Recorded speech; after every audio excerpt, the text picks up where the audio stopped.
पुरानी फ़िल्मों को संजोना और उसे ज़िंदा रखना बहुत ज़रूरी है, लेकिन ये जितना ज़रूरी है उतना मुश्किल काम भी है। इसी काम को अपना मकसद बना चुके हैं शिवेंद्र सिंह डूंगरपुर, जो कि फ़िल्म हेरिटेज फाउंडेशन के फाउंडर है। इस बार रियल टू रियल सेगमेंट में हम जानेंगे कि आखिरकार पुरानी फ़िल्मों को रिस्टोर करना, आर्काइव करना, उसका प्रोसेस क्या है और ये कितनी ज़रूरी है। शिवेंद्र जी, दैनिक भास्कर में आपका स्वागत है। बहुत बहुत थैंक यू। सबसे पहले फ़िल्म हेरिटेज फाउंडेशन, इसकी शुरुआत कहाँ से आई थी? ख़्याल कहाँ से आया और शुरुआती दिन कैसे थे? वेल इसका एक स्थापना तो 2014 में हुई, लेकिन मैं कह सकता हूँ कि बचपन से ही मैं एक कलेक्टर हुआ करता था। सिनेमा भी जाया करता था तो मैं उसके टिकट्स होते थे या फोटोग्राफ्स होते थे या पोस्टर्स होते थे। मुझे मुझे याद है कि सबसे पहली फिल्म मैंने जो देखी थी हाथी मेरा साथी, उसके भी कुछ टिकट्स मैंने संभाल के रखे थे। शायद माँ ने दिए होंगे, उसको संभाला था। तो कहीं एक आर्काइविस्ट का एक वो होता है अंदरूनी, जो एक अंदर में ही एक फीलिंग्स था कि मैं कुछ भी चीज़ फिल्मों से जुड़ा है मैं उसको सेव करूँगा। लेकिन जो रियल रीज़न है उसका तब हुआ कि जब मार्टिन स्कोसेसी जो हैं, जो विश्व के बहुत महान फिल्म मेकर हैं, उन्होंने एक बार तय किया था कि उनको कल्पना, उदय शंकर जी की जो कल्पना है वो रिस्टोर करनी है। और मुझे भी मालूम नहीं, मैं उनकी जो फाउंडेशन के लोगों से मेरी मुलाकात हुई तो उन्होंने मुझे जिक्र किया कि ये 1948 में बनी थी। उदय शंकर बड़े भाई थे पंडित रविशंकर जी के, और उन्होंने कहा कि मार्टिन स्कॉर्सेसी उसको रिस्टोर करना चाहते हैं। तो मेरा जवाब ऐसी था, तो मुश्किल क्या है, होगी फिल्म तो कहीं तो होगी। उस वक्त मुझे ये भी ख्याल नहीं था कि फिल्म खो भी सकती है, क्योंकि फिल्में रील में हुआ करती थी। तो खो सकती है या डैमेज हो सकती है या उसका कंडीशन क्या है, उस वक्त कुछ भी मुझे जानकारी नहीं थी। मेरे ख्याल से जो प्रोसेस कल्पना को रिस्टोर करने में हुआ, जिस तरह से हमने रिस्टोर किया मार्टिन स्कोसेसी के फिल्म फाउंडेशन के साथ, हमारा जो एक संजोग हुआ, एक पार्टनरशिप रहा उस फिल्म को, वो एक मेरे लिए बहुत ही इम्पोर्टेंट फेज़ था। उसमें मुझे क्या ख्याल आया कि अ, हमारे भारत की कितनी फिल्में हैं जो खो चुकी हैं। और उसके एकदम बाद मैंने एक फ़िल्म बनाई, सेलुलॉइड मैन, जिसको 2 नेशनल अवार्ड्स भी मिले। सेलुलॉइड मैन कह सकते हैं जैसे गांधी जी ने अपना जो एक इतना बड़ा देश के प्रति एक देश ट्रैवल करने के बाद ही तय किया to fight for independence. My Satyagraha was celluloid man. I went all over India, पूरे भारत पे, ढूंढने के लिए, पता करने के लिए। और जब मुझे ये मालूम पड़ा कि हमारा जो इतिहास है, फिल्मी का इतिहास है, उसमें इतना कुछ खो चुका है। साइलेंट फिल्म्स करीब 99% नहीं रहे, और ऐसी कई फिल्में हैं जो मुझे बहुत पसंद थी, वो अब ना रही, या उनकी कंडीशंस बहुत ख़राब है। तो मुझे बहुत दुख हुआ। और मेरे ख्याल से 2014 में जया बच्चन जी ने मुझे ये एक तरह से समस्या की तरह से ये बोला कि आप फाउंडेशन क्यों नहीं खोलते हैं, आप इस चीज़ के बारे में इतना सारा हमेशा डिस्कस करते रहते हैं और इतना आपको, पैशनेट है। हाँ, और you feel for this, yes, yes. Then आप ज़रूर एक फाउंडेशन की स्थापना करें। और मेरे ख्याल से 2014 को हमने स्थापना की, 10 साल हो चुके हैं। ये this is the 11th year, and I think एक बहुत ही इंटरेस्टिंग जर्नी रही है। फिल्में बनाते थे, अब उसी फिल्मों को प्रिजर्व कर रहे हैं। डिज़र्व कर रहे हैं। शिवानी, कितने लोगों की टीम होगी आपकी? देखिए, देखा जाए तो बहुत छोटी टीम है। कॉन्जर्वेटर्स हैं, कुछ जो मेन कोर जो टीम है जो काम करती है, वो करीब 7-8 लोग हैं। बट पूरी टीम अगर आप देखा जाए करीब 20-25 लोग की टीम है। जो पूरी मिलके। द फिल्म हेरिटेज फाउंडेशन को जो अगर आप एक ऑर्गेनाइजेशन की तरफ करें तो दे अबाउट 20-25 पीपल। जैसे कि मैंने आपसे कहा कि हमारा जो रील टू रील सेगमेंट है वो पूरी तरह से फोकस करता है प्रोसेस और एनेक्डोट्स पे। तो प्रोसेस पर आता है शिवेंद्र, अगर आप हमारे सिंपल टर्म्स में अगर हमारे ऑडियंस को समझा पाए कि आखिरकार जब एक फिल्म जब आपके दिमाग में आती है कि हमें इसको रीस्टोर करनी है, और चाहे वो ऑडियंस तक पहुंचानी हो या चाहे वो आपको स्टोर करनी हो, उसका एक प्रोसेस क्या होता है? देखिए, रेस्टोरेशन सबसे पहले जब मैंने शुरुआत की थी, सबसे पहले मुझे ये मालूम हुआ था कि रेस्टोरेशन एक फर्स्ट वर्ल्ड कॉन्सेप्ट है, बिकॉज हमारे पास मटेरियल ही नहीं था उसको प्रिजर्व करने के लिए, तो रिस्टोर कहाँ से होती थी।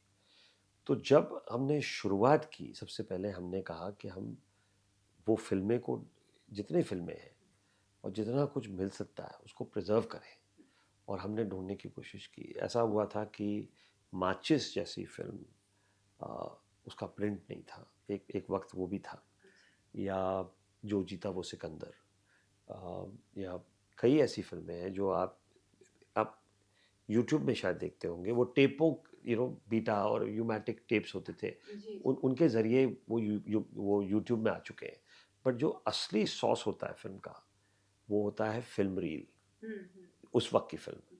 और क्रिस्टोफर नोलन 2018 में आए थे फाउंडेशन को सपोर्ट करने के लिए, और उस वक्त हमने ये बताया भी था लोगों को कि जो फिल्म रील होता है, जो नेगेटिव कहते हैं जिसको, उसमें 24K, आप आज मूवी को देखने जाते हैं तो सिर्फ 4K देखते हैं। फिल्म का जो पावर होता है, जो रील का पावर, वो 24K है।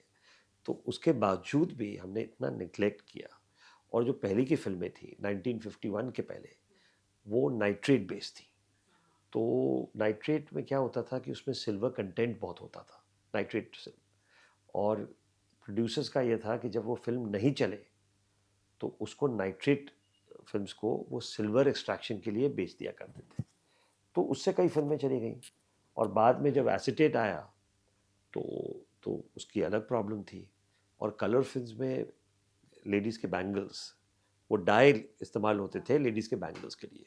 तो हमारा बहुत सारा फिल्म हेरिटेज वो चला गया था।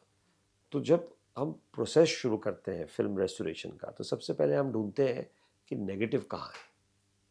नेगेटिव ढूंढने के बाद हम नेगेटिव और उसके जो एलिमेंट्स होते हैं उस पे काम किया जाता है। कई बार फ्रेम बाय फ्रेम उसके स्प्रॉकेट्स टूटे हुए हैं, उसका डैमेज पोर्शंस होता है। तो सबसे पहले हम फिल्म को रिपेयर करते हैं, फिर वो स्कैनिंग प्रोसेस में जाता है, उसको स्कैन किया जाता है।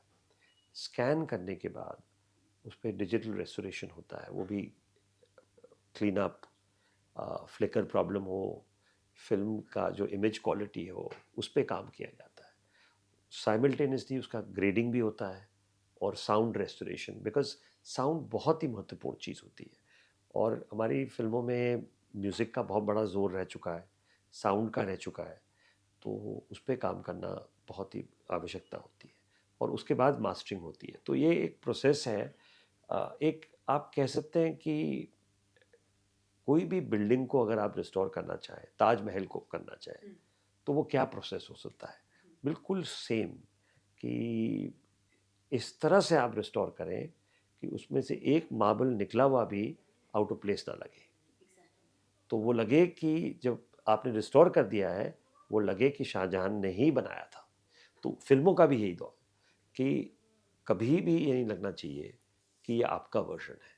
वो लगना चाहिए कि ये रमेश सिप्पी ने शोले बनाई है या मुगल आज़म के आसिफ की है, वो उन्हीं की फिल्म है। जैसे आपने ज़िक्र किया फ्रेम्स का, आई एम श्योर जब कई सारे नेगेटिव्स आती होगी तो इसमें फ्रेम्स भी मिसिंग होती होगी कई सारे। ऐसे में किस तरह से इस चैलेंज को कैसे ओवरकम करते हैं? देखिए, फ्रेम्स को हम रिप्लेस करते हैं। एक, अगर आप आईसीयू में जाते हैं तो वहाँ रिप्लेस होता है इंसान का। तो एग्जैक्टली नेगेटिव में भी जो फ्रेम्स होते हैं, हम उसको रिप्लेस कर देते हैं। हमें कोडैक ने वो फ्रेम्स बना के दिए हैं ब्लैंक, तो हम उसको एकदम जैसे हर फ्रेम को निकाल के पथेर पंचाली जैसे फिल्म, और अपूर संसार जो सत्यजीत रे की बहुत महत्वपूर्ण फिल्म थी, उस फिल्म को आग लग गई लंदन में। एक हेंडरसन लैब था जहाँ पर काफ़ी कुछ नेगेटिव बर्न हो चुका था, और उसके स्प्रॉकेट्स जो थे सब चले गए थे। तो उसको फ्रेम बाय फ्रेम उनको रिप्लेस करना पड़ा, बिकॉज स्प्रॉकेट्स बहुत ज़रूरी हैं आपके स्कैनर में जाने के लिए। तो वो भी काम एक बिल्कुल माइन्यूट काम है और फ्रेम बाय फ्रेम काम होता है और वो वक्त लगता है उसमें और आपको बहुत परफेक्ट होना चाहिए उसमें। उसमें इतनी बड़ी आर्टिस्ट्री है जब आप फिल्म को रिपेयर करते हैं और खूबसूरती से रिवाइंड करते हैं, वो मुझे हमेशा बहुत भाता है।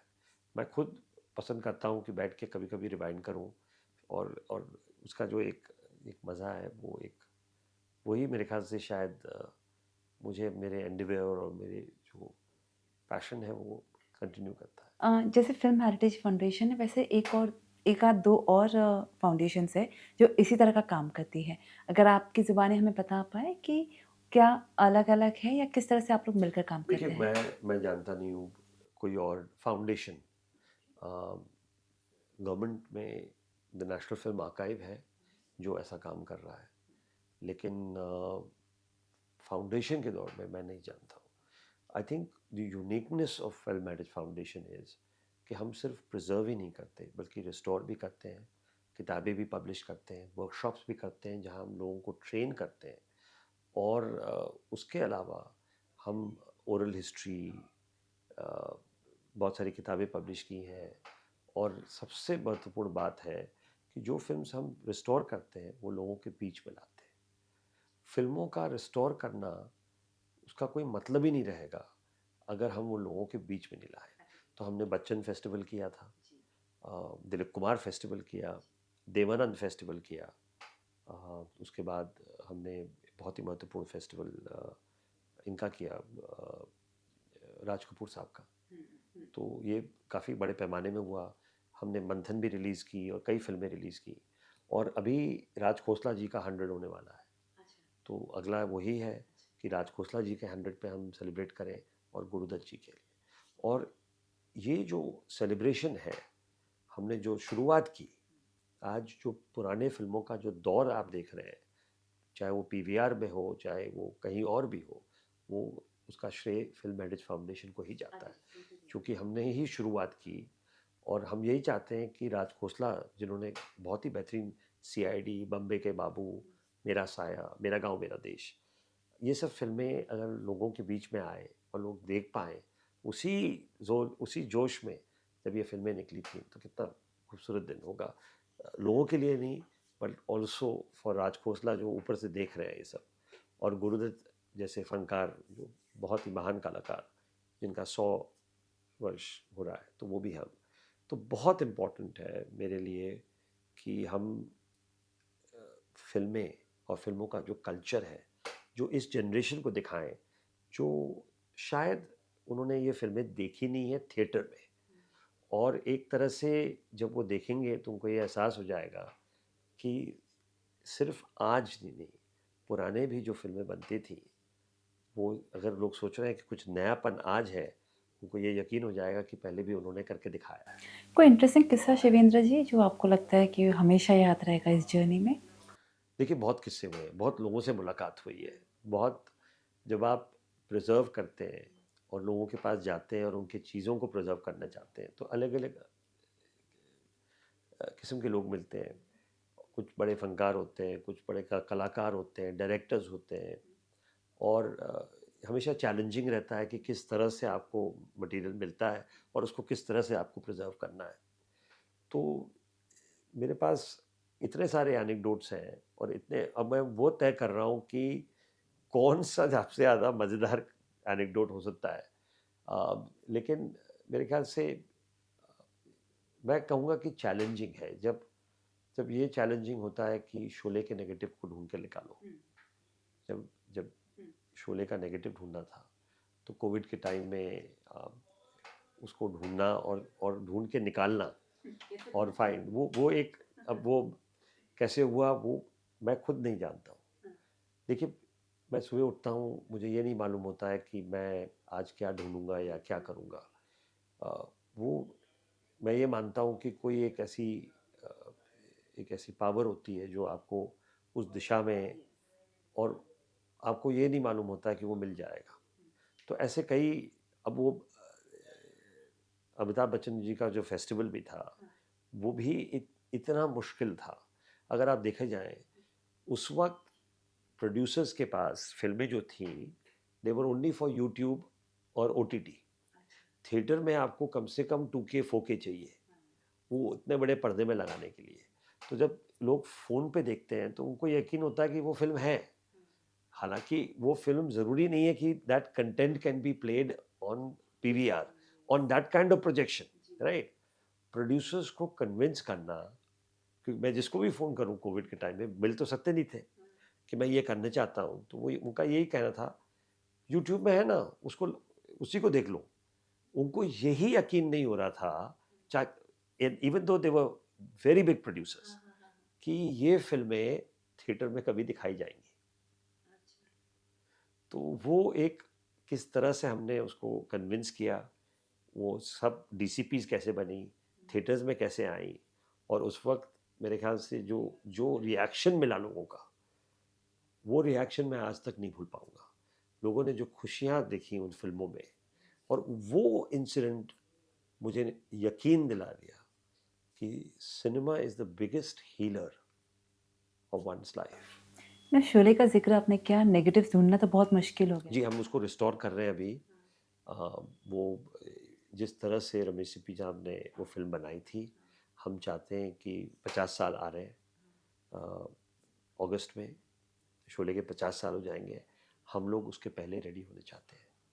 और ये एक बहुत ही चैलेंजिंग रेस्टोरेशन है, उसमें कई ऐसे चीज़ हैं जो हमें भी कुछ सरप्राइज़ मिले। मैं आपको सरप्राइज़ बता नहीं सकता हूँ, लेकिन लेकिन जितने भी देखने वाले हैं उनको एक बहुत बड़ा सरप्राइज़ मिलेगा कि, और ये रमेश सिप्पी जी का डायरेक्टर्स वर्जन होगा, कि उन्होंने जो कंसीव किया था, जिस तरह से बनाया था। और खूबसूरती की बात यह है कि मुझे इस साल जो कई अच्छी फिल्मों का एक रेस्टोरेशन का एक मौका मिला, 2 बीघा ज़मीन है जो रिस्टोर हो रही है बिमल रॉय की, वो भी मेरे लिए एक बहुत खूबसूरत वो था कि उसको रिस्टोर करना, और जिस तरह से बिमल दा ने वो एक न्यूरलिज्म का एक जो होता है उसको कैसे उन्होंने रिस्टोर किया और कैसे लाए, तो वो एक बहुत बढ़िया। शिवेंद्र जी, जो आज के फिल्म मेकर्स हैं, डायरेक्टर्स हैं, एक्टर्स, उनकी तरफ से क्या रिएक्शन आता है? कोई एक अच्छा किस्सा अगर आप हमारे साथ शेयर कर सके कि किस तरह से वो आप लोग को सपोर्ट कर रही है, उनका ओवरऑल नहीं, रिएक्शन मेरे क्या ख्याल है? से मेरे ख्याल से एक तरह से आ, ये तो लोगों को यकीन हो गया है कि हम सिनेमा को लोगों के बीच में जागृत कर रहे हैं, और यंग जनरेशन तभी आगे बढ़ सकता है अगर वो पीछे मुड़ के देखे, क्योंकि उसको ये यकीन हो जाता है कि जो पीछे मुड़ के देखेगा, जो काम हो चुका है वो भी इतना मॉडर्न है कि वो ये सोचता था कि मैं जो क्रिएट कर रहा हूँ वो मैंने ही किया है। जब वो पीछे मुड़ के देखता है तो उसे मालूम है कि उन लोगों ने पहले ही कर चुके हैं। तो उस तरह से मुझे कई फिल्म मेकर्स हमारे ये प्रोग्राम्स और शोज़ और ये स्क्रीनिंग्स में आते हैं, और एक तरह से हमेशा मुझे ये कहते हैं कि हमने ये फिल्म देखी नहीं थी और इस तरह से नहीं देखी, शायद हमने यूट्यूब में थी तो कभी देखी नहीं, स्क्रीन पे आने के बाद। अब देखिए 1940 की महल जब हमने दिखाई, 1940 की फिल्म है, कमाल अमरोही साहब की, इतने सारे फिल्म मेकर्स थे वहाँ पर, और वो बिल्कुल हैरान थे 1940 की फिल्म। तो खुशी मुझे इस बात की होती है कि आज मैं इस पीढ़ी के लोगों को दिखा रहा हूँ एक कम से कम nearly 90 years old film. Tribute की जिक्र जो आपने किया था, चाहे वो अमिताभ बच्चन हो, दिलीप कुमार हो, राज कपूर हो, उनसे जुड़ी कोई बात है कि सबसे पहले तो अमिताभ बच्चन से कौन सी फिल्म सबसे डिफिकल्ट थी जब आपने जब उनको ट्रिब्यूट दिया था अपनी जर्नी की तरह? नहीं, कौन सा देखिए डिफिकल्ट फेज देखिए था? सब फिल्में उस वक्त तो सभी डिफ़िकल्ट थी, बिकॉज़ लोगों को यकीन ही नहीं हो रहा था कि ये फिल्में हम थिएटर में डाल सकते हैं, और मैंने वही फिल्में चुनी जो बचपन में मैं बहुत बड़ा फ़ैन था बच्चन साहब का, आज भी हूँ। कोई एक फिल्म जो मुझे मुश्किल हो और हो? डॉन बहुत मुश्किल था। डॉन? जी, डॉन बहुत मुश्किल था, उसका मटेरियल भी बहुत ख़राब था, तो बहुत मुश्किल था। मुझे वो डर लग रहा था कि, और मैं रिस्टोर करना चाहता था उसको, तो डॉन बहुत ख़राब था। एक दिलीप साहब का बहुत ही बड़ा अफ़सोस बात थी कि मैं गंगा जमुना नहीं स्क्रीन कर पाया, क्योंकि उसका मटेरियल ही नहीं था। उसका मटेरियल खो चुका था, जो मटेरियल है वो बहुत ख़राब कंडीशन में है और अभी भी बहुत चैलेंजिंग है। तो लोग यूट्यूब में है तो लोग कहते हैं है ना, फिर आप क्यों बोल रहे हैं? मैंने कहा कि उनको यही डिफरेंस और वही चैलेंजिंग सबसे बड़ी बात होती है, लोगों को ये बताना कि जो यूट्यूब में है वो टेप वर्जन है, जो पहले टेप्स हुआ करते थे वो लो रेजोल्यूशन है। आप जब थिएटर में जाने चाहेंगे तो 4K या 2K का मिनिमम होना चाहिए। जैसे आप आज शूट कर रहे हैं तो 4K, तो वो समझाना बड़ा मुश्किल होता है। तो मेरे ख्याल से वो चैलेंजिंग था। वो बहुत अफसोस की बात थी मुझे कि मैं यूसुफ साहब के लिए, दिलीप साहब के लिए, जिसको जिनको हमने टाइटल भी दिया हीरो ऑफ हीरोज़ मानते हैं, मैं वो फिल्में नहीं स्क्रीन कर पाया जो करना चाहता था। अ, देव साहब का बहुत अच्छा रिस्पांस हुआ क्योंकि गाइड, ज्वेल थीफ ऐसी फिल्मों को हम स्क्रीन कर पाए। और अभी यही राज साहब का, वो भी बहुत बड़ा रिएक्शन था। इसको रेस्टोरेशन कुणाल कपूर साहब ने बहुत काम किया इस पे, और NFI ने काम किया बहुत इस पे, और मुझे सौभाग्य मिला उनके साथ काम करने के लिए और एक फेस्टिवल ऑर्गेनाइज करने के लिए। तो ये फेस्टिवल हमने कई सारे शहरों में PVR के द्वारा और भी थिएटर्स भी जुड़े हुए थे तो दिखाया, और लोगों को आवारा, आशी 420, मेरा नाम जोकर, और ये सब भी काफ़ी चैलेंजिंग फिल्म्स थे बिकॉज आप 1950s की बात कर रहे हैं, 60s की बात कर रहे हैं, वक्त बदल चुका है, इतने साल हो चुके हैं, मटेरियल बहुत डिटोरेट हो चुकी है। तो ये भी रिस्टोर करना एक बहुत चैलेंजिंग होता है। जब भी हम ऐसी फिल्मों को या डिसाइड करते हैं तो सबसे इम्पोर्टेंट बात होती है कि इनका मटेरियल कहाँ है, और मटेरियल ढूंढना। लेकिन इमोशन इतना पावरफुल होता है हम लोग का कि वो कहीं ना कहीं से हम कुछ रास्ता निकाल ही लेते हैं। ये मटेरियल्स मिल जाते हैं आसानी से? पता नहीं, वो भी मैंने आपको कहा कि कहाँ से आ जाता है पावर। तो आप लोगों के घर जाके, प्रोड्यूसर्स के वो घर वो भी जाके कई उनसे बार कनेक्ट किया करते है, हैं? हर तरीके से। हम एक बार हमने डिसाइड कर लिया तो फिर वो कोई भी जरिया हो, हम लोगों के बीच में वो फिल्में लाते हैं। एक सुना था किस्सा, या जो मैंने पढ़ा था, कि कचरों के ढेर में भी कुछ जी, रील्स मिली गुरुदत्त है। की फिल्म थी एक, वो हमें कचरों के डब्बे में मिली। तो वो चलता ही रहता है ऐसा, कहाँ से क्या मिलती है और हम ढूंढते रहते हैं। कई मटेरियल हमें मिल चुके हैं चोर बाज़ार में या लोगों के। और एक बार तो किसी ने कुछ कैन्स हमारे ऑफिस के बाहर भी रखा था, बहुत साल हो गए उसका, ग्राउंड फ्लोर में सैक में, उसको बांध के, बोरी में बांध के छोड़ दिया था कि ऐसे किसी को काम आ जाए। बट लोग आते रहते हैं दिन भर, रोज़ तो नहीं कहूँगा, लेकिन लोग आते हैं, सामान देते हैं, रखते हैं, पूछते हैं, और काफ़ी बिजी वक्त रहता है मेरे लिए, क्योंकि दिन में कई बार फ़ोन आते ही रहते हैं कि ये कैसे रिस्टोर करें, ये कैसे करें।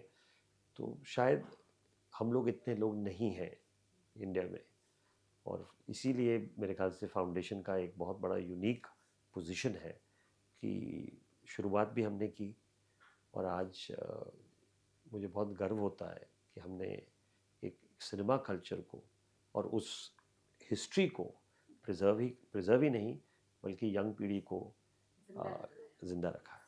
अभी तो डिजिटलाइजेशन का ज़माना है, तो ऐसे में तो ये प्रिजर्वेंस और स्टोरेज का इतना इशू नहीं होता होगा? बिल्कुल, आप देखिए, डिजिटल को डिजिटल डिलाइमा कहते हैं, क्योंकि ये हर वक्त बदलता रहता है, आपकी फ़ोन की तरह।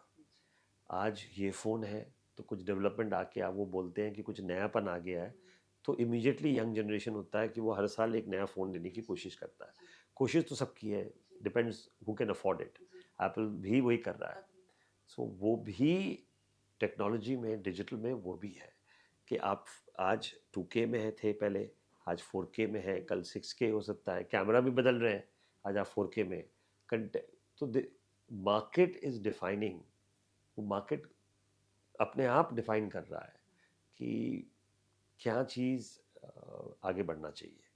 और वो जब तक वो एक चलता रहेगा कि जहाँ पर आपकी स्पेंडिंग पावर को वो चैलेंज करते जाएं, तब तक आप 4K 6K 8K चलता रहेगा। शिव जी, आपने जिक्र किया 1940, 1950, 1960s की फिल्मों का।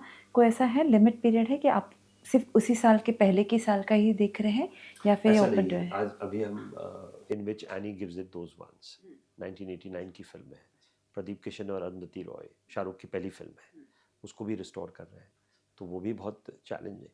देखिए, फिल्म रेस्टोरेशन में कई बार ऐसा भी होता है कि 90s की फिल्म भी नहीं मिलती है, और ऐसे बड़े डायरेक्टर्स की फिल्म नहीं मिली है, और कई बार मुझे ढूंढना पड़ता है यहाँ वहाँ, तो लोगों ने ध्यान दिया ही नहीं। तो वो एक गलत भ्रम में रहते हैं कि यूट्यूब में है तो है, बट आज नेटफ्लिक्स में अगर आप चाहें तो कोई भी कंटेंट बिना 4K के दे नहीं सकते। आप HD या SD नहीं दे पाएंगे, वो लेंगे ही नहीं, because there is certain quality they have to maintain. तो वो इंडिया में actually Covid was a very change. Covid का वक्त जो था वो काफ़ी बड़ा चेंज लाया, एक अलग अलग तरीके से। एक तो OTT का बहुत बड़ा एक रोल रहा उस वक्त, बट उससे ज़्यादा रोल मेरे ख्याल से जो कोविड के बाद में जो पुरानी फिल्में और जो हमने किया, वो कंप्लीट चेंज जो हुआ, क्योंकि कहीं मेरे ख्याल से लोग इमोशनल हो गए, नॉस्टैल्जिया की तरफ जाने लग गए, और शायद अगर ये फिल्म प्री कोविड में मैं दिखाता, वो फीलिंग शायद नहीं आती, वो फीलिंग। और अब जो हंगर हो गया लोगों में, वो मुझे इतने फ़ोन आते हैं कि आप नेक्स्ट क्या कर रहे हैं। कहीं न कहीं इसमें बड़ा हाथ फ़िल्म फेस्टिवल्स की भी है, क्योंकि जी मामी, कान्स जैसी फ़िल्में फ़िल्म फेस्टिवल्स इनको बहुत तवज्जो देती है जी, इन हमारी अप्रोचेस को। हमारी 3 साल लगातार फिल्में रही हैं कांस में, जो हमने रिस्टोर की है। इस साल भी हमें उम्मीद है आ, कि कांस, क्योंकि अभी कंपटीशन फिल्म्स और ये सब फिल्मों का उन्होंने अनाउंसमेंट कर दिया है। जहाँ तक रिस्टोर्ड फिल्म सेक्शन होता है वो महीने के अंत में वो अनाउंस करते हैं, लास्ट होता है वो, क्योंकि वो ओल्ड फिल्म्स होती है, तो उसको वो लोग ज़्यादा कंपटीशन के पीछे भगते हैं। तो हमारी जो लास्ट है, तो 3 साल इन अ रो, तो एक तरह से वो भी बहुत बड़ी मकाम है, क्योंकि उसमें 200 से ज़्यादा एंट्रीज आती हैं, और उसके बाद वो बेस्ट रेस्टोरेशन सेलेक्ट करते हैं।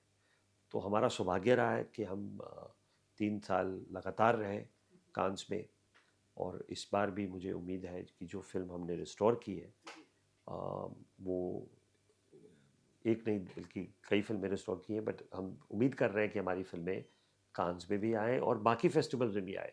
देखिए, सबसे इम्पोर्टेंट हमारे लिए क्या है, फेस्टिवल्स तो एक तरफ, लेकिन लोगों के बीच में वो कितने, वो मुझे सबसे ज़्यादा वो एक एक्साइट सैटिस्फैक्शन देता है वो कि आपका बिल्कुल बिल्कुल मकसद पूरा हो जी रहा है। जी। ठीक है, आखिरी में हमने सुना है कि कई सारे एक्टर्स और डायरेक्टर्स अपनी फ़िल्मों को प्रिज़र्व करते हैं या स्टोर करते हैं।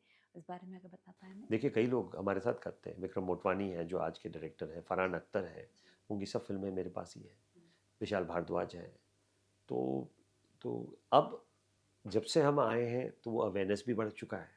हम उनको बुलाते भी हैं अपने इवेंट्स में, और जैसे विम वेंडर्स जब आए थे तो हमने फिल्म मेकर्स का एक फोरम रखा था, 60 फिल्म मेकर्स को बुलाए थे, या 60 फिल्म मेकर्स, ऑल जितने यंग और जितने भी थे। तो एक तरह से वो डिस्कशन हुआ, और विम वेंडर्स जब आए तो उन्होंने डिस्कस भी किया कि मैंने अपनी फिल्मों को रिस्टोर किया है। तो वो एक प्रेरणा देती है एक फिल्म मेकर को, विशाल भारद्वाज जी को, या आशुतोष गोवारिकर जी को, और जो भी यंग फिल्म मेकर्स हैं आज, और जो फिल्म मेकर्स जो काम कर रहे हैं। तो मेरे ख्याल से ये अच्छी बात है, और हो रहा है। अमिताभ बच्चन भी अपनी फ़िल्में दैट्स इट, हो गया। चलिए, लास्ट में एक हमने आर्टिकल में पढ़ा था कि अमिताभ बच्चन भी अपनी फ़िल्में स्टोर करते हैं। जी, अमित जी एक ब्रांड एम्बेसडर है फिल्म मेरिज फाउंडेशन के, और उनकी फिल्में भी हम बहुत महफूज तरीके से प्रिजर्व कर रहे हैं, और वो सौभाग्य है हमारा। तो और वो बहुत हिस्ट्री और फिल्म प्रिजर्वेशन और फिल्म की हिस्ट्री के ऊपर उनका बहुत बहुत ज़्यादा एक तरह से इंटरेस्ट भी रहा है, और हमारे लिए बहुत बड़ा सपोर्ट रहा है। सबसे इम्पोर्टेंट ये है कि वो फिल्म मेरिज फाउंडेशन के बहुत बड़े सपोर्टर हैं। तो कुल मिला के शिवेंद्र जी कह सकते हैं कि जो मकसद पे आप निकल पड़े थे 2014 से, उससे अब तक काफ़ी संतुष्ट हैं और आगे चल के भी आपको लग रहा है कि इस मकसद को और भी पूरा किया जाए। वही उम्मीद है कि आगे जाके और भी कर पाएँ, और भी फिल्में लोगों के बीच में ला पाएँ, और जो एक तरह से कल्चर है जो पुरानी फिल्मों का, चाहे वो लिटरेचर की प्रति हो, म्यूज़िक के प्रति हो, एक्टिंग के प्रति हो, अ, वो इस पीढ़ी को वो कल्चर दिखाना और इस पीढ़ी को उस कल्चर से प्रभावित होना, और ये मेरे ख्याल से बहुत ही इम्पोर्टेंट है, बिकॉज़ सिनेमा हर बाउंड्री को पार कर सकता है और एक बहुत बड़ा हीलर होता है। और हमारे जितने भी रिश्ते भी होते हैं वो सिनेमा से जुड़े होते हैं। और हमारे जो जो इंडिया में तो कम से कम सिनेमा एक रिलीजन ही है। अ, आप कह सकते हैं क्रिकेट भी है ज़रूर, लेकिन सिनेमा एक इमोशनल, ज़्यादा इमोशनल है, बिकॉज़ वहाँ बैठ के आप अपनी ज़िंदगी को एक बार, एक तरह से सिनेमा एक दर्पण है अपनी ज़िंदगी का। तो मैं ये मानता हूँ कि सबसे इम्पोर्टेंट पार्ट, और मैं जो कर रहा हूँ वो मैं अपने आप को बहुत ही सौभाग्य मानता हूँ, और ये मानता हूँ कि अ, अगर मैं लोगों को खुशियाँ ला सकता हूँ और इमोशन और एक तरह से अपने बचपनों और नॉस्टैल्जिया ला सकता हूँ, तो उससे बढ़िया काम क्या है।